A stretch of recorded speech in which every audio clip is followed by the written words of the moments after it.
দান মানে কত কোটি টাকা দিয়েছেন সেটা বিষয় নয়, দান মানে কতটুকু আপনি মন থেকে দিতে পেরেছেন।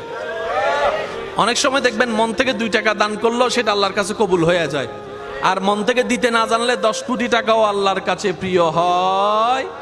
সেজন্য মনে রাখতে হবে, আল্লাহ এবং রসুলের জন্য যা ধৈর্য ধরবেন আপনার কাছে তার চাইতে বেশি আসবে, যা সহ্য করবেন তার চাইতে কল্যাণ বেশি আসবে, যা ছেড়ে দিবেন তার চাইতে নিয়ামত বেশি আসবে, যা মাফ করে দিবেন তার চাইতে উপকার আপনার কাছে বেশি আসবে।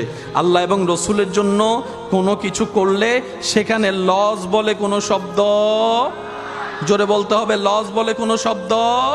কারণ রিজিকের মালিককে, দিনকে রাত, রাতকে দিন সেকেন্ডের ভিতর বানাই দিতে পারেন কে? ইন্নাল্লাহ আলা কুল্লি শাইইন কাদির, তিনি কে? হাইয়ুন কাইয়ুম, তিনি কে? ওই আল্লাহ যার উপর খুশি জগৎ তার পায়ের নিচে আসতে বাধ্য হয়ে যায়। এতটুক কথা যারা বুঝতে পেরেছেন তারা একবার বলি মারহাবা।